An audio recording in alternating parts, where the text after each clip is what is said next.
Hola, buenas tardes. Soy Ignacio Escolar y esto es Confinados, la sección de entrevistas caseras de andar por casa del diario.es. Hoy tenemos con nosotros a Mónica García, que es diputada por Más Madrid y médica. ¿Qué tal, Mónica? ¿Cómo estás? Bien, estamos bien. ¿Cuándo empezaste tú, que estás en la sanidad en primera línea, cuándo empezaste a ser consciente de que la situación era realmente seria? Bueno,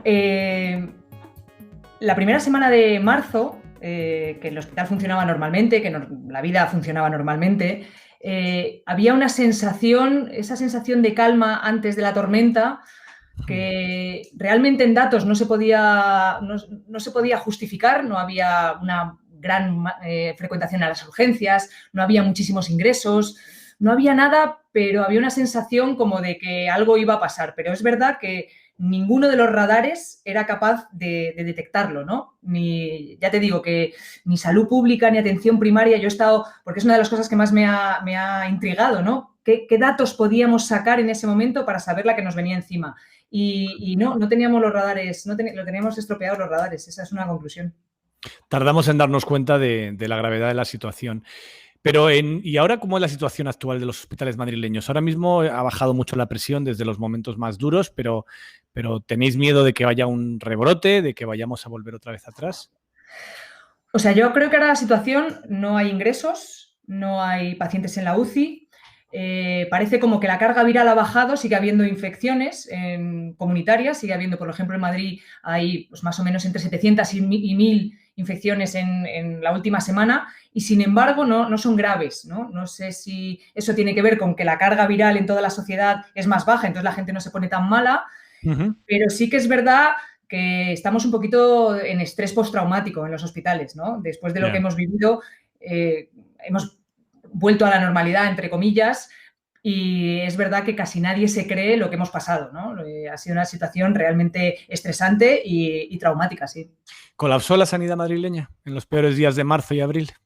Claramente. O sea, hay que tener en cuenta, que es un dato que siempre cuento, que la sanidad madrileña colapsa con la gripe. Que no es que colapse con el coronavirus, ya colapsa cotidianamente cada Claro, invierno con la gripe.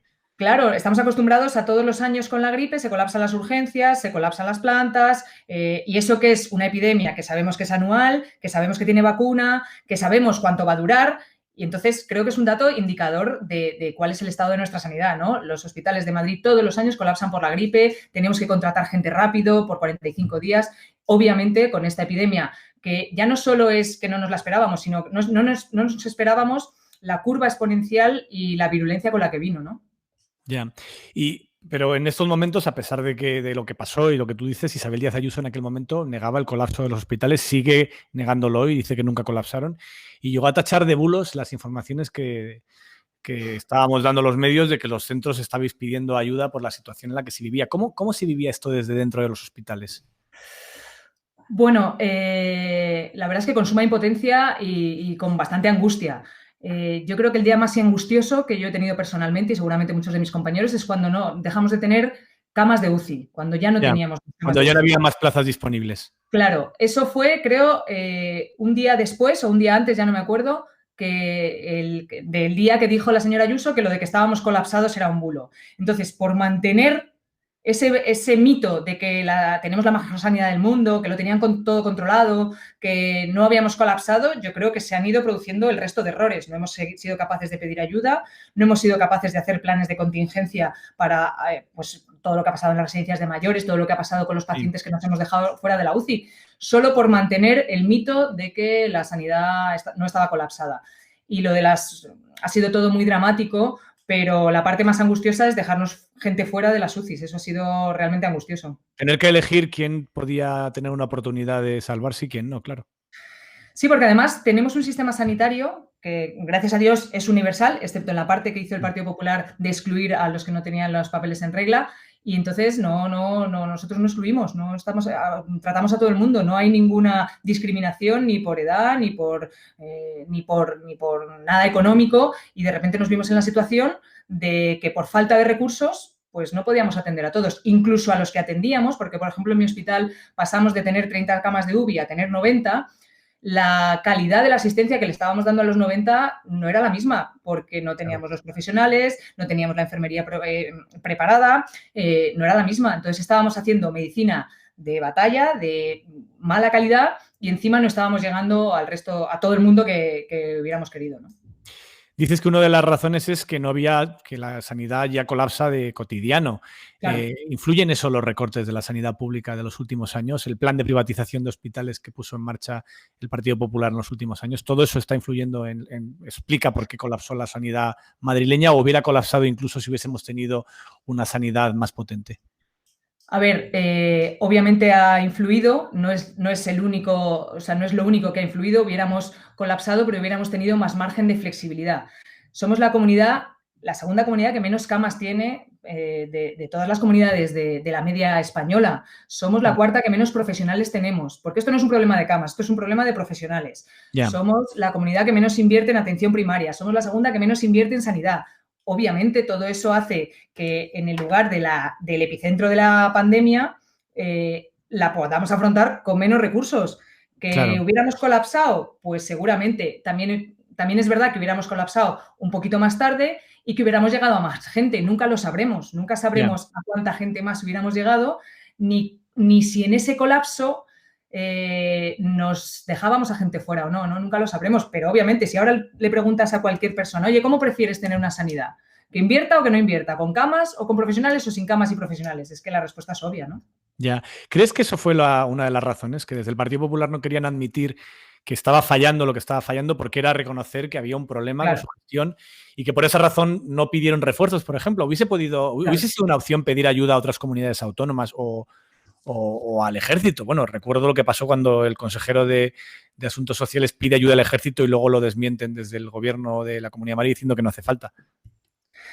A ver, obviamente pedir ayuda era una enmienda a la totalidad de todas las políticas que llevan haciendo desde los últimos 10 años, ¿no? Porque significaba, ellos se han escudado todo este tiempo para no cubrir las deficiencias y los déficits que tenemos, diciendo que somos la mejor sanidad del mundo. Con eso, de alguna manera, cerraban el cajón de las críticas. Y claro, todos estos recortes han influido y este colapso hubiera llegado muchísimo más tarde si no hubiéramos... O sea, si hubiéramos tenido más recursos, insisto, que ya no solo son recursos de cama, sino que es tener una sanidad acorde con la demanda que estás teniendo, ¿no? Claro. Es que además en aquel momento no solamente no negaban que era un bulo, que hubiese un colapso, sino que incluso Ayuso llegó a decir que Madrid estaba preparada para mandar médicos a otras comunidades donde hiciera falta. ¿Qué te pareció esa declaración? Bueno, eso fue una locura porque en ese momento estábamos con lista de espera en las UCIs, ¿no? Creo que lo dijo justo al día siguiente de decirlo del colapso, lo dijo en el Financial Times, ¿no? El Financial Times. Claro, eso nos privó de poder pedir ayuda a otras comunidades, incluso de poder pedir ayuda a otros países. En Italia han ido médicos cubanos, médicos chinos.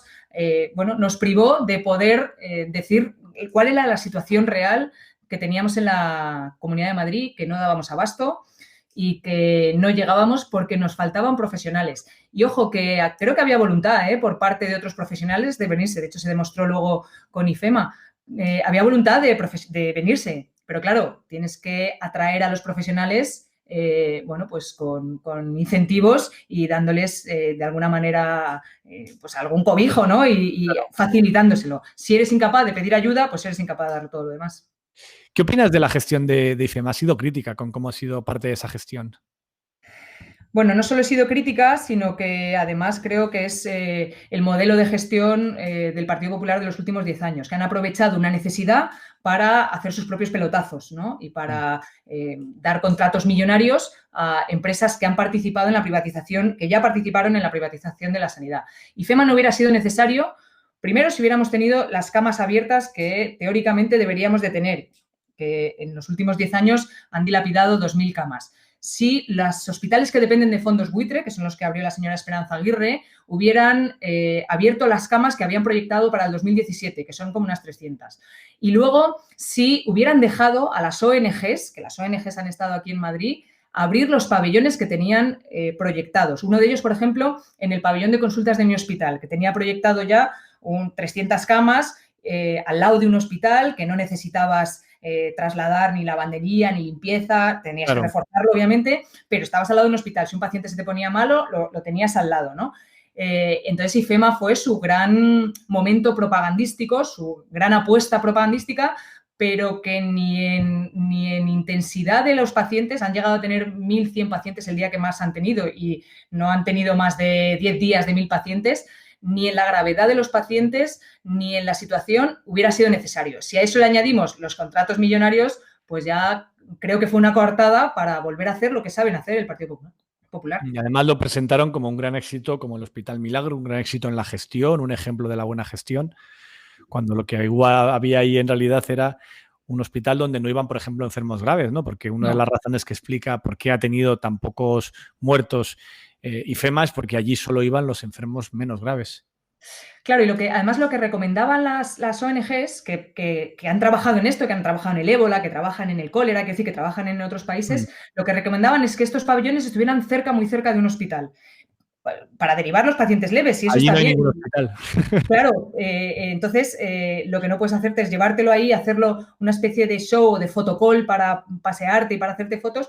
Y sí, claro, llevaban los pacientes leves. La mortalidad de IFEMA ha sido de un 0,3% y la mortalidad que hemos tenido en los hospitales grandes de la Comunidad de Madrid ha sido del 20%. El verdadero milagro de lo que ha pasado en la sanidad ha sido los malabarismos que hemos hecho en los hospitales para aumentar camas de UCI, para convertir bibliotecas en cuidados intensivos. Eso sí que ha sido un verdadero milagro. Y lo que pasa es que la señora Ayuso no es capaz de estar orgullosa de sus propios hospitales en el peor momento de la crisis sanitaria, ¿no? Entonces, bueno, pues es un desprecio hacia lo público. Es que no deja de ser un desprecio.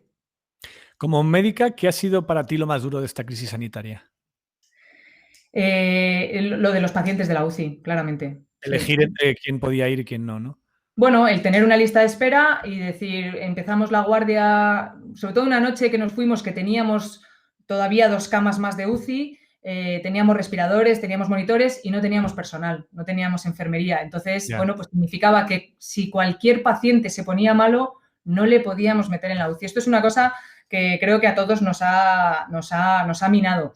Y luego el hablar con mis compañeros de las plantas, de lo que han vivido ellos en las plantas, ¿no? Cómo los pacientes muy graves también, como no teníamos sitio en la UCI, los han tenido que tratar en las plantas y, bueno, pues eso sí que ha sido heroico y han hecho lo que han podido, teniendo en cuenta además que los pacientes estaban solos, ¿no? Que yo creo que es una imagen que nunca tienes. Siempre tienes al paciente con la familia, ¿no? Bueno. Está acompañado, incluso en sus últimos momentos sabes que están acompañados y entonces creo que eso ha sido lo más duro, ¿no? Yo recuerdo un paciente cuando le bajábamos a la UCI, ¿no? Que se despedía de su mujer por teléfono y nos hacía así, ¿no? Como nos daba ánimos, iba a la UCI y un señor que no sabía si iba a salir o no, ¿no? Era...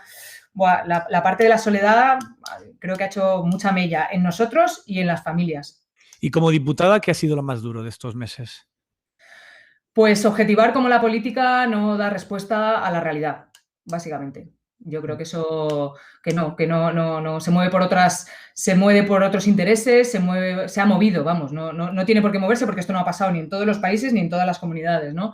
Se ha movido por otros intereses y ha sido capaz de ponerse un velo a la realidad, inventarse una realidad paralela para poder hacer, bueno, pues su propia campaña política o llamémoslo como sea, ¿no?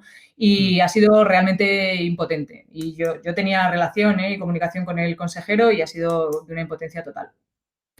¿Qué te contaba el consejero? ¿Cómo lo defendía el consejero? ¿O te contaba lo mismo que contaba en público?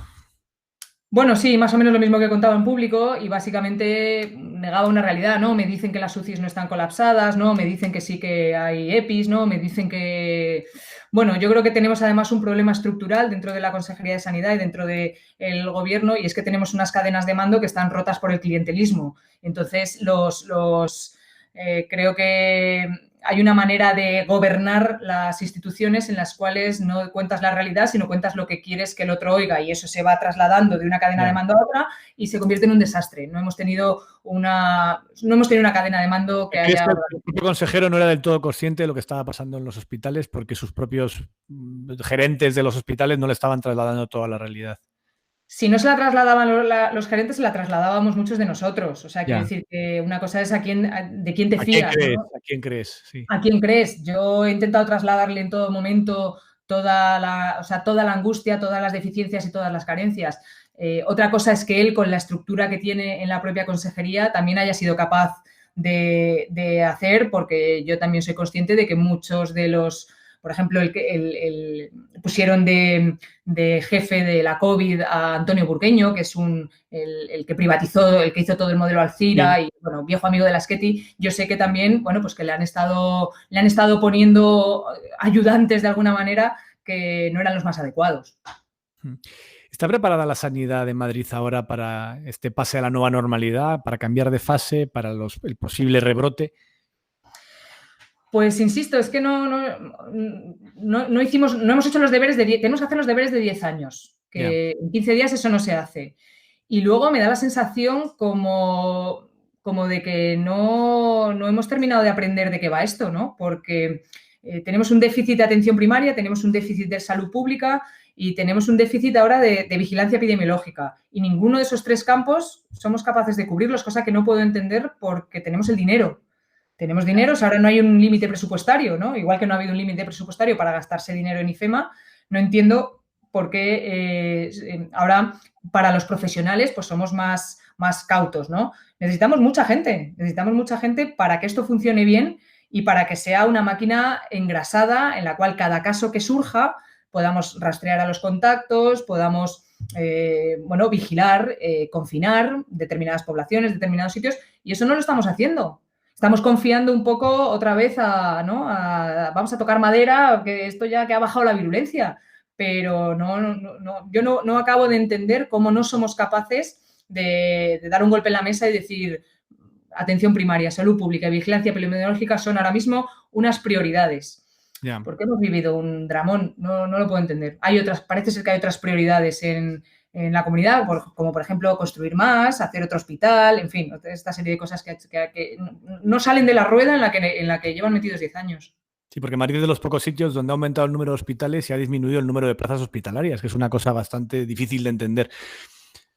Bueno, es la magia esta del liberalismo, ¿no? La magia te construyo mucho porque teóricamente te voy a dar mucha asistencia, se lo doy a empresas que luego muchas han acabado en la Gürtel, en la Púnica, todas estas, Sí. ahora están en fondos buitre y tengo menos camas. Entonces, de repente han desaparecido las camas. E insisto, no solamente las camas, es que las camas las cuidan Personal que las atiende.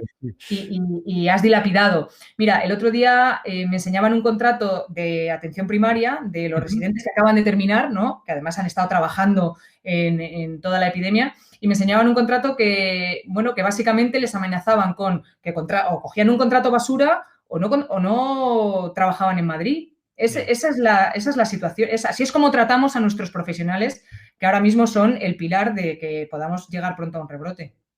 Estos días se ha hablado mucho de las órdenes, los protocolos que dieron desde la Comunidad de Madrid para no trasladar a pacientes desde las residencias y para mantener a determinados pacientes en sus casas y que no fuesen a los hospitales porque no había plazas. ¿Cómo se recibieron estos protocolos en los hospitales? A ver, yo estaba metida en una UCI y ahí ya era como el último sitio.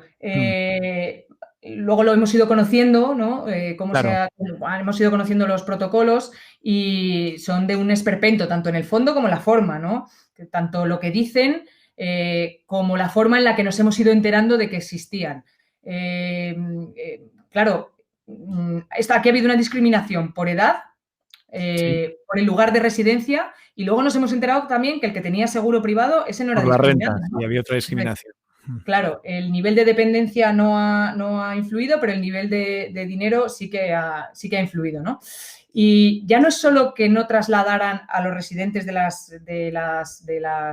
sea, a los mayores de las residencias a las urgencias, que seguramente estaban colapsadas, es que no les hemos tratado. Es que no les hemos dado ni siquiera los medicamentos que estábamos dando en los hospitales. Es que no les hemos tratado. Entonces, ahí está el drama, es que les hemos dejado. Que seguramente muchos de esos pacientes al llegar al hospital, pues hubieran fallecido igual seguramente no. Que hubieran fallecido, sí, otros se hubieran salvado, pero sobre todo no les hemos cuidado. O sea, tampoco les hemos evacuado, porque a lo mejor la idea del IFEMA podía estar bien para llevarte a los pacientes infectados, ¿no? Y verlos así en una sala de Arca de Noé que dicen. Es que no hemos hecho nada, es que hemos mirado para otro lado, no hemos llevado el hospital a las residencias ni las residencias al hospital, ¿no? Entonces, a mí me parece dramatiquísimo. ¿Qué te parece que desde el Partido Popular está inculpando al vicepresidente Pablo Iglesias por lo que ha ocurrido en las residencias? Bueno, eso es un clásico de aquí de la Comunidad de Madrid, como habréis escuchado, todas las culpas son de otro. Las competencias son mías, pero las culpas son de otro, ¿no? Ya ha Si sale dicho... bien es mérito mío, si sale mal es culpa del gobierno. Sí, es Claro, el básicamente el hospital modelo. de IFEMA es un milagro gracias a mí. Ahora bien, esto que yo lo gestiono y que es mi competencia es culpa de otro. Bueno, ya hemos oído al señor Feijóo que ha dicho que las competencias eran de las Sí. comunidades.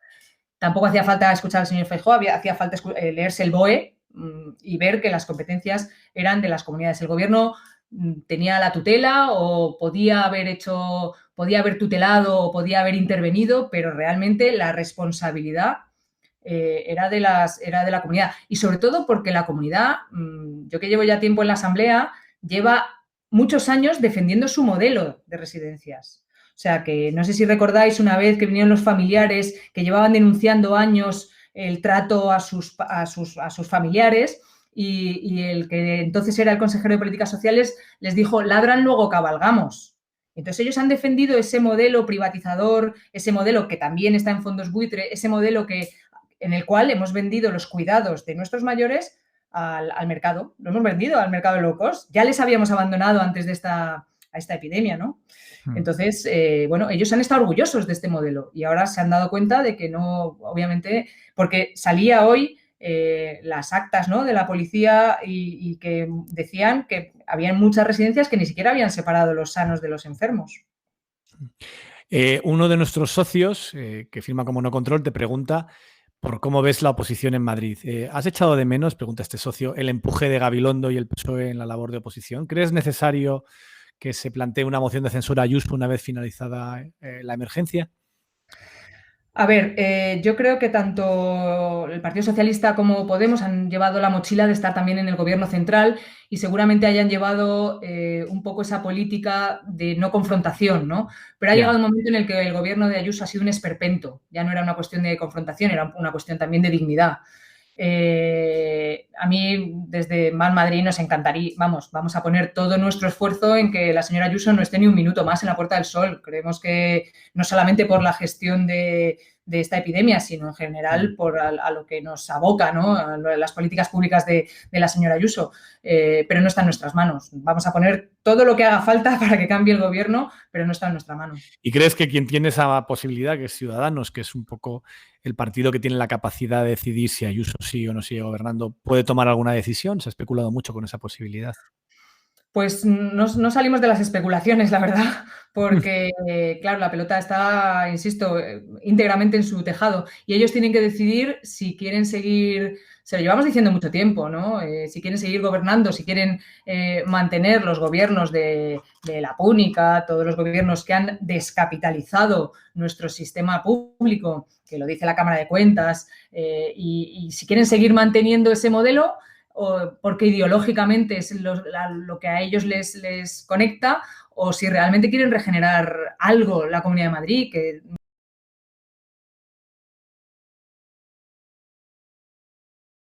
Socio que firma como FMS, voto de izquierdas. ¿Crees que algún día podremos ver unas elecciones donde no haya tres papeletas de formaciones políticas de izquierdas con objetivos políticos más o menos parecidos? Bueno, es que yo ahí, a mí que me gusta mucho la política basada en la evidencia, no tengo claro cuál es la fórmula mejor, ¿no? Entre otras cosas porque nunca podemos comparar en elecciones. ¿Qué hubiera pasado si hubiéramos ido? Siempre hay especulaciones y siempre todo el mundo arrima el ascua, ¿no?, a lo que a él le gustaría. Yo no tengo claro que si es una división en la cual tú tienes varias opciones progresistas, pero que cada una tiene de alguna manera su ADN y que van a empujar hacia un sitio y que no dejas huecos a la abstención, ¿no?, sino que, bueno, porque al final es verdad que el votante de izquierdas es muy exigente, ¿no? Y entonces, bueno, pues yo no tengo claro que la unidad, la uniformidad dé mejores resultados, ¿no? Y Sí. de hecho, a la derecha en la Comunidad de Madrid le ha salvado pues que se hayan dividido en tres, ¿no? Porque el PP estaba Ha ido cayendo. mejor en tres que en dos, es cierto. Las otras dos fuerzas le han ido salvando, ¿no? Primero la legislatura pasada le salvó Ciudadanos y esta legislatura le ha salvado Vox. No lo tengo tan claro. Una socia que firma como Cristofol te pregunta ¿Por qué los médicos hicieron caso a esas órdenes que venían desde la Consejería de Sanidad, en las residencias, por ejemplo? ¿Por qué no se rebelaron frente a unas órdenes injustas por parte de la Comunidad de Madrid respecto a los ancianos que tenían derecho o no tenían derecho a ser trasladados a los hospitales? A ver, yo no sé cuántos médicos han dicho que no ya en la puerta de un hospital, y no sé realmente, yo creo que las órdenes ya venían desde las propias residencias que no se trasladaban, ¿no? O sea, que el Porque problema estaba más en las residencias que en los hospitales donde se aceptaba a todo el mundo, ¿no? yo creo que sí, yo creo que a nadie que llegara a una urgencia se le decía no vuélvete a tu residencia, ¿no? Yo creo que no. Ya. Yo creo que el problema estaba más en el origen y sí que es verdad que había algunos profesionales, muy poquitos, que fueron capaces, bueno, que atienden de vez en cuando a las residencias de mayores, que fueron a atenderlas, pero claro, estamos hablando de una sobresaturación, residencias a algunas de 400 personas, que eso, aunque vaya el geriatra de enlace o aunque vaya un geriatra y una enfermera o aunque vaya tal, es inabarcable, ¿no? Yeah. Y sobre todo, bueno, pues eso, que les hemos reconociendo el trabajo de los geriatras y reconociendo el trabajo de algunos hospitales que sí que tenían un trabajo hecho antes con las residencias, porque esto es clave, ¿no? Hoy en la Comisión de Reconstrucción hablaba un médico rural y decía, no, es que en mi pueblo ya teníamos un trabajo hecho con las residencias, ya veníamos trabajando, el médico de atención primaria ya venía trabajando con las residencias y ya veníamos atendiéndoles. Eso no lo haces de la noche a la mañana con las 500 residencias que tienes en la Comunidad de Madrid, de las cuales el 90% son privadas. Porque con las públicas tienes más manejo, eres capaz, han sido capaces, bueno, pues de poner más personal y de tener un ojo dentro, pero en las otras no sabes lo que ha pasado, ¿no? Otro socio que firma como Petín pregunta si crees que sería bueno que el Gobierno central dictase unas normas generalizadas para unos ratios mínimos de personal sanitario, de médicos, de enfermería públicas, de obligado cumplimiento para todas las autonomías. ¿Crees que sería una buena solución para evitar que volvamos a pasar por este colapso? O sea, yo creo que es una solución. Lo que pasa es que esas ratios tienen que estar, tiene que haber efectivamente tiene que haber unos indicadores, no solamente de cuántos pacientes ves al día ni de cuántos pacientes tienes en tu cupo, sino, por ejemplo, mi hospital, que es un hospital que da cobertura a áreas de Madrid, de la Comunidad de Madrid, que son algunas de ellas de las áreas económicamente más castigadas, pues también los determinantes sociales tienes que tener muchas cosas en cuenta para saber que a mi hospital van a venir más a la lista de espera, van a venir más que a hospitales, por ejemplo, del norte. Y eso está demostrado, ¿no? Que la salud de la gente que socialmente lo está pasando peor es peor, ¿no? Entonces, sí, claro, por un mínimo de ratios para que podamos trabajar también los profesionales de una manera desahogada y valorar otra serie de identidades o de cosas, indicadores que nos pueden hacer ver que hay en algún sitio, en el sur de Madrid, necesitamos más recursos que en el norte. Sí. ¿Por qué crees que España en general y Madrid en particular ha sido uno de los peores lugares del mundo en número de muertos por habitante por coronavirus? España creo que ahora es el tercer país del mundo con más muertos después de Bélgica, aunque Bélgica utiliza un criterio distinto y sobre todo Reino Unido. Y Madrid, dentro de España, es la primera o la segunda, con Castilla-La Mancha, comunidad autónoma más afectada. ¿Qué ha pasado aquí para que sea este sitio el epicentro de muertos del coronavirus? Bueno, yo sí que es verdad que dentro de España creo que haría una distinción entre las comunidades como Madrid y Barcelona, y Madrid le saca bastante... O sea, si sacas a Madrid de la ecuación, España baja mucho en las tasas de mortalidad, sí. ¿Vale? Creo, y lo digo, no teníamos los radares conectados, no los teníamos... ¿Se equivocó también el Gobierno central al minusvalorar la epidemia en los meses de enero, febrero? Yo creo que se confió porque los datos no salían, no éramos capaces de verlos. O sea, la analítica que le hacemos a la población, con la estructura que tenemos absolutamente depauperada de vigilancia epidemiológica, lo cual significa que no le hemos dado absolutamente ningún interés a la prevención de la salud durante los últimos 10 años. Tenemos una prevención de la salud que, pues eso, que yo siempre digo que como no gana elecciones, prevenir la enfermedad, como no gana elecciones, nadie se ha ocupado. Entonces, es que no había datos. En la Comunidad de Madrid, el 6 de marzo, la directora general decía que aquí no había problemas, que podíamos hacer vida normal. El 9 de marzo, el Boletín Epidemiológico de la Comunidad de Madrid, epicentro de nuestra pandemia, decía que, bueno, que así había algunos casos que venían importados de algún país, pero que no podían afirmar que todavía hubiera transmisión comunitaria. El 9 de marzo. El 9 de marzo, el boletín epidemiológico. el boletín epidemiológico que termina el 9 de marzo decía esto. El 10 de marzo nosotros tuvimos una junta de portavoces para programar el pleno del día 12 y todavía seguíamos diciendo, estamos hablando de la Asamblea de Madrid, Gobierno de Madrid, Ejecutivo y Legislativo, y todavía estábamos diciendo el 10 de marzo, bueno, pero es que si no hacemos un pleno vamos a crear alarma. Claro, no. El ministerio, que es un ministerio que está depauperado también desde hace años, que tiene la mitad de profesionales de los que tenía hace 10 años, sí. No tenemos las herramientas. O sea, quiero decir, si no tienes el escáner, si no tienes el radar, no hay manera. Sí, y hubo un exceso de confianza. ¿Y eres optimista para el futuro? ¿Crees que esto que nos ha pasado y el apoyo tan masivo de la gente en los balcones aplaudiendo a la sanidad y a los profesionales sanitarios como tu caso, ¿crees que esto vacuna para el futuro, que no nos va a volver a pasar o que va a ser más difícil justificar recortes como los que ha sufrido la sanidad pública? Pues es que yo creo que mientras algunos gobiernos, algunos partidos no acierten en el diagnóstico, no vamos a poder poner el mismo tratamiento. Teniendo el diagnóstico en plena pandemia, no somos capaces ni siquiera de recuperar el déficit de profesionales de atención primaria, pues quiero imaginarme que socialmente esto ha calado. Pero el gobierno de la Comunidad de Madrid sigue en la misma rueda que seguía antes, como si no hubiera pasado nada. Entonces, bueno, pues eso es bastante frustrante, ¿no? Porque parece que no se han enterado de lo que ha pasado en la Comunidad de Madrid, ¿no?